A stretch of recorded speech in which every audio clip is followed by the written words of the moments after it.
the troika of biographies.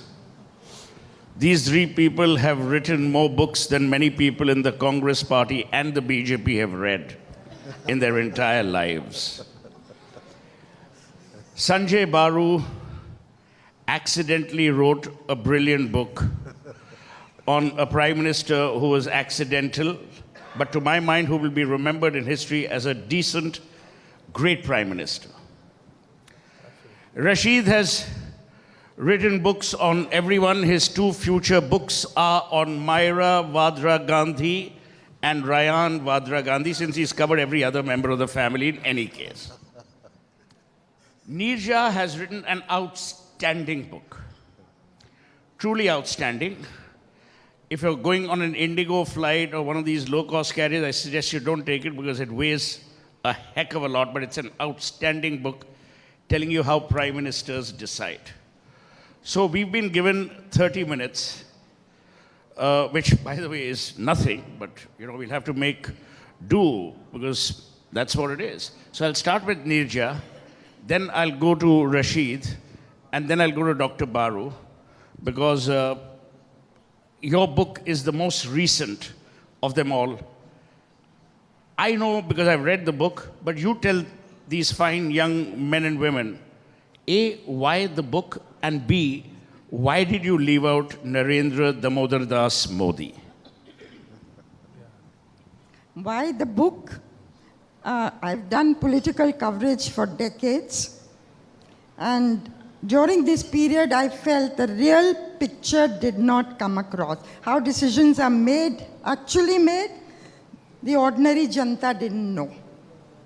And that was a story that needed to be told. So very simply, for a long time, I have, hoped to do this book, but being a working journalist, you never have the time. And as a woman, you are multitasking, trying to stay on the tightrope walk. So a book is something that's a luxury and you put it on the back burner. But I would take notes when I went to see somebody about the day's story. I would ask them other questions and I would make copious notes and keep them very carefully. And it's only in 2018 that Aleph signed me on. And really it was during the COVID years that I wrote the book. And I don't know how the COVID years went. It was a 10 by 10 by 10 triangle, 10 by 10 feet triangle from my computer to my bed to the dining table. And that's what life was about for those 2.5 years. Very exciting to be living with these characters. But anyway, finally the book was done. Why did I leave out Narendra Modi? I wanted to do Narendra Modi. I worked on it. I even did a kacha draft. And then I came to the conclusion, and some of my friends also said this, that I would not be able to do justice to the present Prime Minister for the simple reason, A, of course, it was work in progress. B, of course, I didn't have the benefit of hindsight, as I did with the other prime ministers. But even more important, I did not have the kind of inside information that I had about the other prime ministers. And people who've spoken to me about the other prime ministers, kya hota hai, asli mein kya hota hai, had done so after they demitted office. And I realized the difficulty I would run into.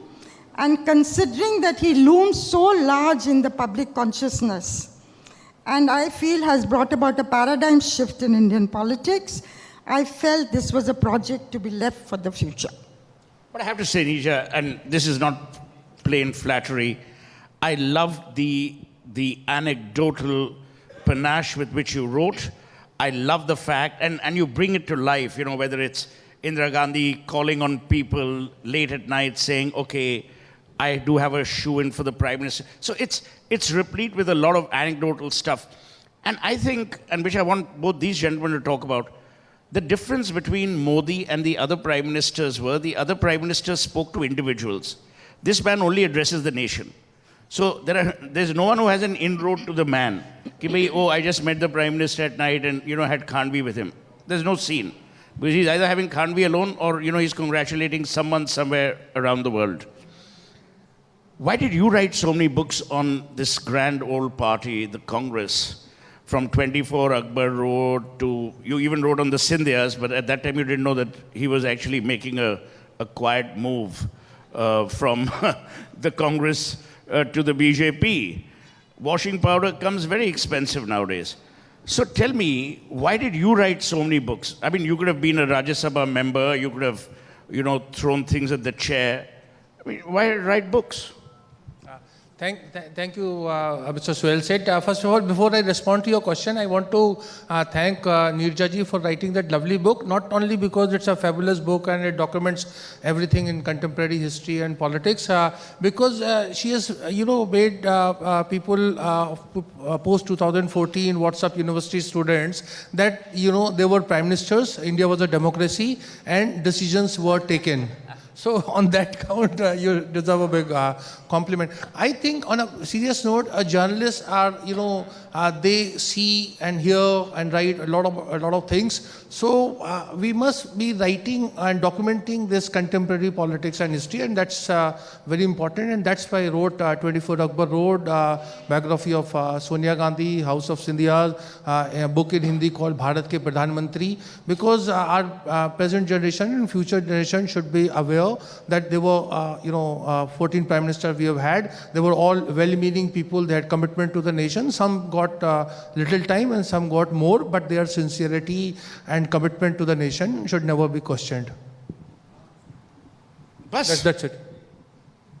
You should be on television more often, yeah?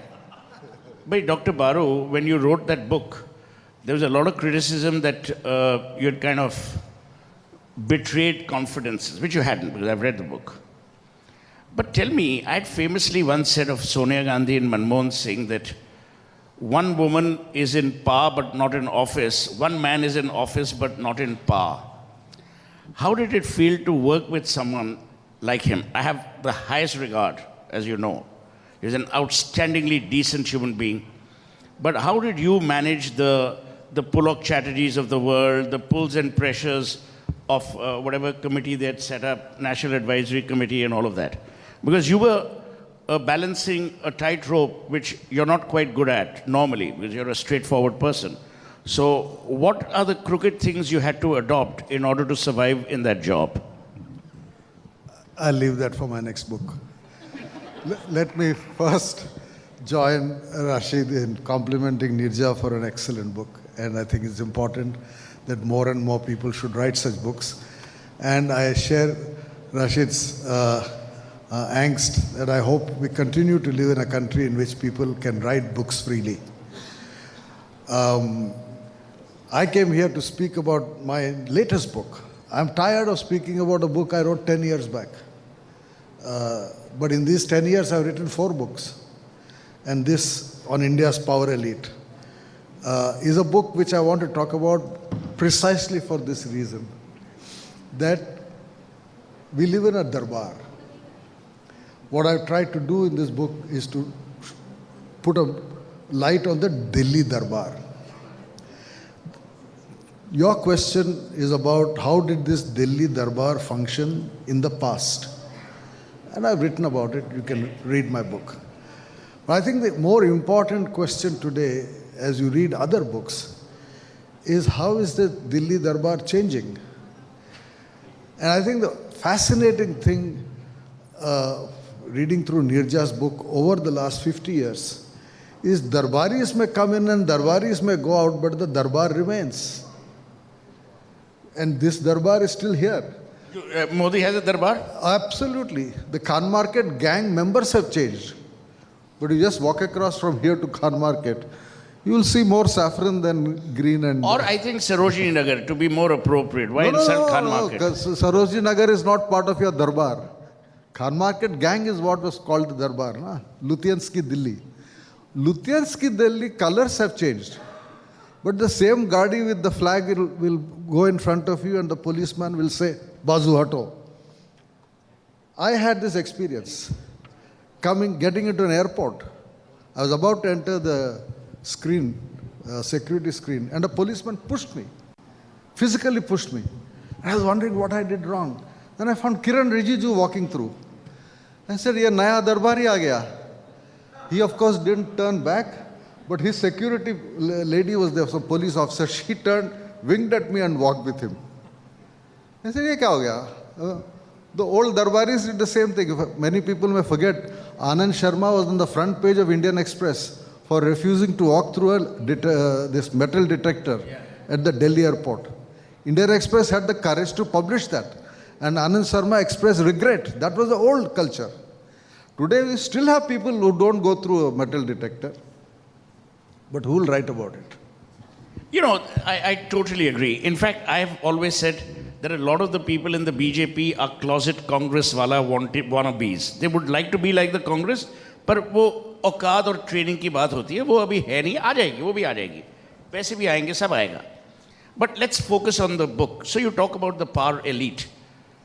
Do you believe, and this is a genuine question, do you believe that under this Prime Minister, who's, you know, so self-effacing, humble, doesn't want any publicity, do you genuinely believe he actually wants to care or cares about a darbar? Because the issues here are different. And today, let's actually cut Modi some slack. There has never been a greater amount of social media. There's never been more probity. Now, it took an Indian Express to capture Anand Sharma, but today, anyone can capture anyone on their mobile phones, and you know, and the BJP has suffered that as well. Their people have been caught red-faced. So I want to ask Neerja, with a society and a nation evolving, what do you, with a person of your stature and your insights, how do you think the Prime Ministerial office, how has it changed over the years? I would say during Nehru's time, very low-key, with just an official heading it. But Nehru relied on his ministers. He gave them autonomy of functioning. They were tall leaders who'd come through the freedom movement. So the Prime Minister's office at that time was low-key. Indira Gandhi gave it a really high position. And you had a person like P.N. Haksar heading it, and the Kashmiri Mafia, what was called. So she worked through very highly competent people. They also gave a leftward tilt to her policies during what were called I would call her golden years. You know, when she got the better of her opponents, she changed geopolitical reality, had Bangladesh carved out, and so on. But again, the profile of she was a strong leader, strong majority, and worked through the Prime Minister's office, not through the ministers. Then you, of course, had Rajiv Gandhi, who with 414, I think Vinay was saying this, you know, the kind of mandate that Rajiv had. He could have done, I mean, he did do things. In my view, you know, reducing their voting age, anti-defection law, 6 technology missions, Assam Accord, Mizo Accord, Punjab Accord, trying to solve problems, communication revolution set off, many things. But he couldn't handle caste and religion and the hold it had on the Indian psyche. But his Prime Minister's office was, you know, it had character. Even he had his darbaris. Of course, Darbar was there, but not as powerful or as focused as Indira Gandhi. VP Singh though didn't like Narasimha Rao, the right hand didn't know what the left hand was doing. So he would use people as and when he needed them. He didn't need, these two people didn't even need a coterie, I think. They relied on their own political intelligence. Then in the coalition period, of course, you had weak PMOs. Very naturally, that's inherent in the situation. And then we come to Vajpayee, the strongest bureaucrat in the country ever. Brajesh Mishra. Brajesh by Mishra. far. Principal Secretary and the National Security Advisor. combined. He was called the de facto prime minister, and Vajpayee left all the nitty-gritty of decision-making to him. And of course, Dr. Manmohan Singh was a very different model, as Sanjay has written about. Power was, the mandate was Sonia Gandhi's, the mandate was transferred to Manmohan Singh. They had to share power. But where I agree with Sanjay is Dr. Manmohan Singh could have pushed the envelope much more than he actually did, because she needed him as much as he needed her. So that, I think, and yet he showed a side of himself in the Indo-US nuclear deal. Yeah. So determined for 39 long months, and he saw that deal through. So it's another side of Dr. Manmohan Singh which is very fascinating. And of course, Modi. The PMO of Modi, powerful but different from Indira Gandhi, because they are virtually faceless men. Everything goes through the PMO, but they don't have the kind of profile that other prime ministers had. So that is the difference. Rasheed, you've had a ringside view and insights into the Congress. I've written about it, and I genuinely believe post-Bharat Jodo Yatra, there has been a makeover in the Rahul Gandhi brand. The sobriquets of Pappu and all have almost vanished. No matter what people might say, he's either an irritant or relevant or a thorn, but he matters today. I don't know whether it'll translate into votes, that's another matter. How do you think this party is going to revive its fortunes? And how do you think ultimately a political party is about how many votes it gets. It's not about, how much of newsprint it garners. What is your view about the Congress and its future as we see it today? Yeah, I think that's a very valid and pertinent question you have asked. A lot of people think the Congress is dead or the story is over, but I think the corpse is quite, alive and kicking. And the reason is because through Rahul Gandhi, whatever we may think or say about him, he has a view and he sticks to that view. We may mock, we may not agree and all, but he's very determined person, and that's what we have seen throughout this course of Bharat Jodo Yatra. So the Congress has taken a pole position. It all depends whether Congress comes anywhere close to 100 Lok Sabha seats or not this time in 2024. Another 40-50 seats is going to just reduce the Congress to nowhere. It's just going to be what liberal Democrats are in the United Kingdom or some other political party. So for the Congress, this third time election of 2024 is extremely crucial, because here there is a pre-poll alliance that is known as the India Alliance. Remember in 2014 and 19, there was no pre-poll alliance. So, and some of the regional parties like the TMC and DMK and all are fairly well entrenched in their respective states. So if the Congress does, there are over 200 Lok Sabha seats where Congress and BJP are in direct contest. And both in 2014 and 19, the strike rate of BJP was 90% and more. So if the Congress can reduce it to 50-60%, then I think we're going to see very interesting time on the political turf. So my last question will be to Dr. Baru. There's no denying that Narendra Modi is amongst, unarguably, the hardest working prime minister. 18 hours a day. And when you compare it to Devagowda, who was asleep, thank God he was asleep, the country was safe. But when you see this level of passion, this level of work, this level of involvement, I remember the late Arun Jaitley saying that he would get calls at 4:30 in the morning. I mean, obviously the subject was it, but he's on the ball. When you compare it to all the other political parties, you'll have a young leader coming later on this afternoon, Akhilesh Yadav. When you see that man who's working bloody hard, and you compare it to some of the regional parties, some inheritors, some dynasts, some not, how do you see this whole thing play out? Because you've been an editor, you've been a journalist, you've been an author, you've been in the PMO. You perhaps have the best 360-degree view. Suhel, prime ministers don't have to work that hard. Atal Bihari Vajpayee was a great prime minister. Here, he didn't work 24/7. Manmohan Singh was a good prime minister. He didn't work 24/7. Devagowda was a good prime minister. It's the stupid Delhi media, because they couldn't understand this dhoti-wearing South Indian, that portrayed him as a man who sleeps, merely because the eyes were closed.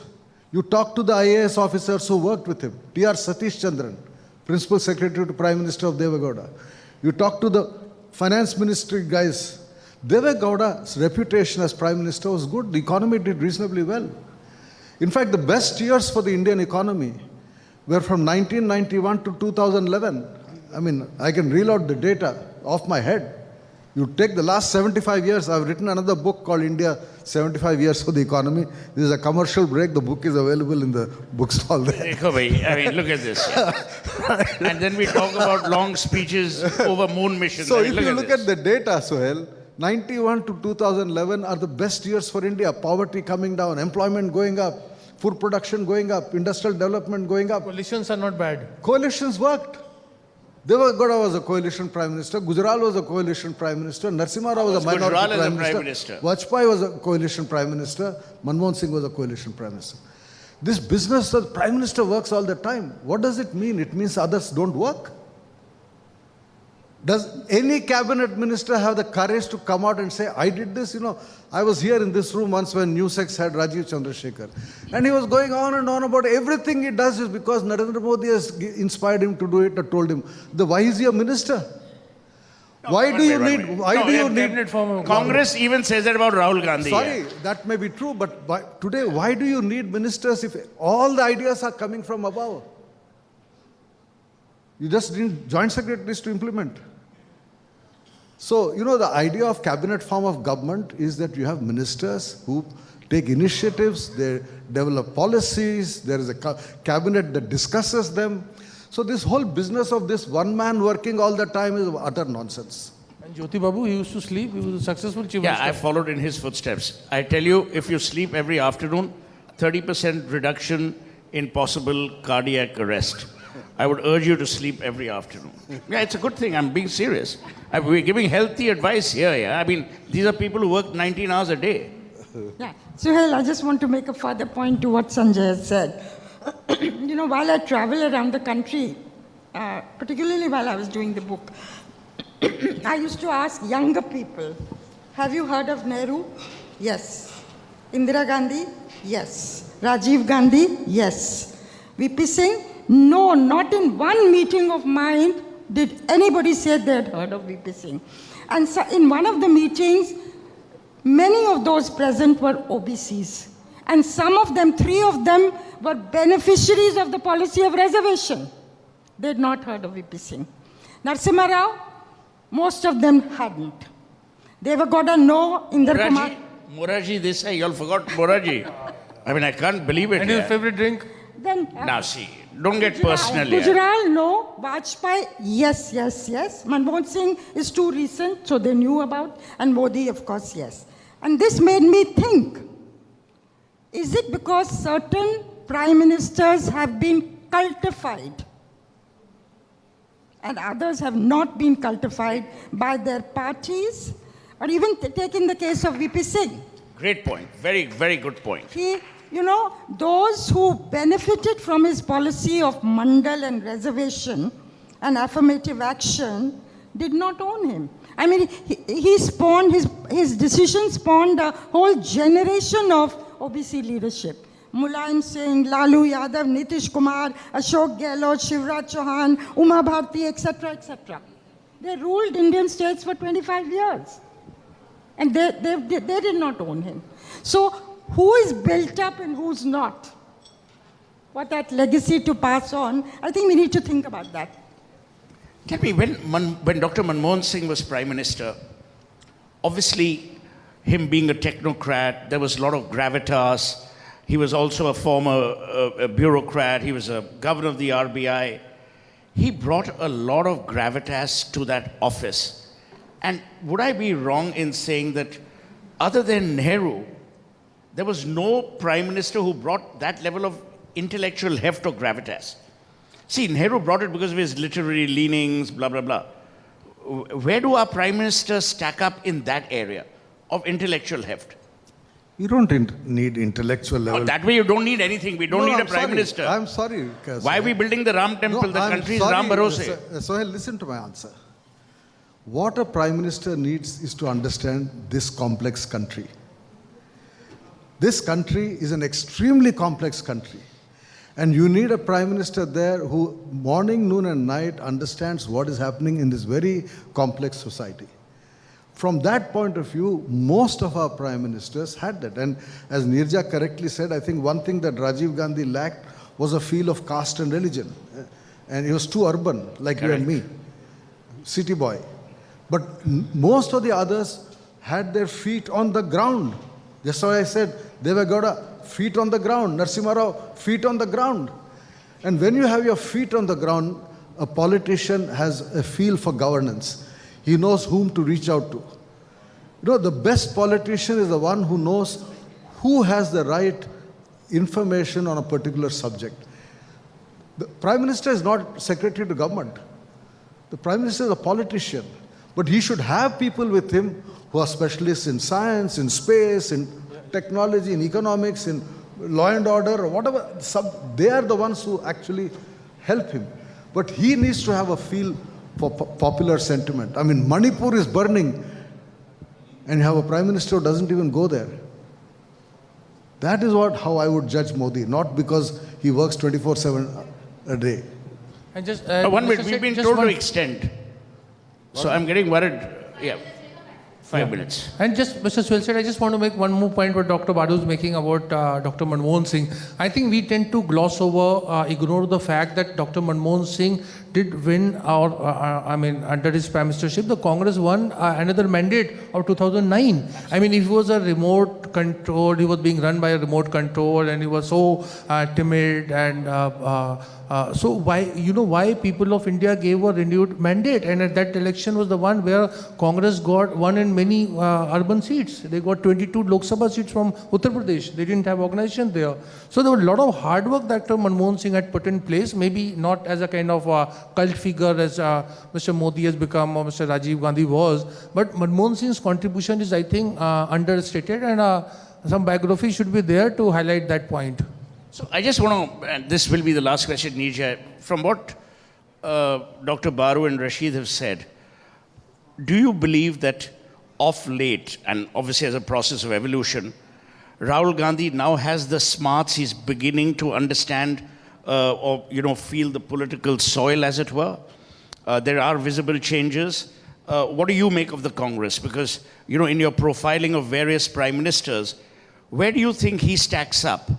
And would you say he is the real individual opponent brand to Modi? Rahul Gandhi is not what he was, say, a year ago. The Bharat Jodo Yatra has given him a different profile. I'm not saying it. A lot of people on the ground say it. They see him very differently. And of course, he's very courageous in the way he criticizes his opponent. He's also means well and comes across as sincere. But does he have what it takes to rule India? I don't know. I don't know the answer to that question. His access to his party people, all these things are talked about. I would have liked him to have gone to Himachal Pradesh rather than Ladakh at this time. Himachal is virtually destroyed today, the way that those images that are coming across. And I think that's probably the tip of the iceberg. Yet he is the conscience of the Congress party. He's playing that role. I would look at, if I may say so, Mr. Kharge much more seriously as the future Prime Minister. If at all the India group is in a position to form a government. Never has a Dalit been the Prime Minister of India.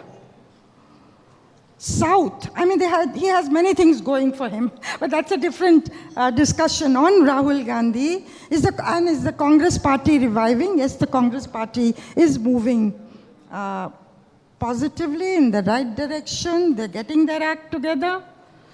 But will it be enough? in 2024? Excellent. So, very quick, rapid fire. 2024, Prime Minister of India? I think Neerja has thrown up an interesting name. No, Mike. Mallikarjun Kharge. You're saying he'll be the Prime Minister? I hope he is. Okay. First Dalit Prime Minister of India. I think Mr. Modi continues to be a favorite, but going to be a dark horse, not somebody from the Congress party. Regional Yellow. Chief Minister, yeah. You also ditched the Congress? No, it's a cold reality, stark reality. Neerja? Who'll be India's Prime Minister in 2024? I mean, after the Lok Sabha elections. Unless someone says, oh, in January it'll be Modi. As things stand today, I think Narendra Modi has a good chance of coming back. As things stand today. I think on that note, now, we've given you a ringside view of authorship, academia, intellectual heft, and a prediction for 2024. I have to thank NewsX and obviously thank the panelists for their enduring gravitas and their ability to churn out book after book with such fortitude. And here's looking forward to your next book on Mr. Modi. For more such videos, subscribe to the NewsX YouTube channel, hit the bell icon.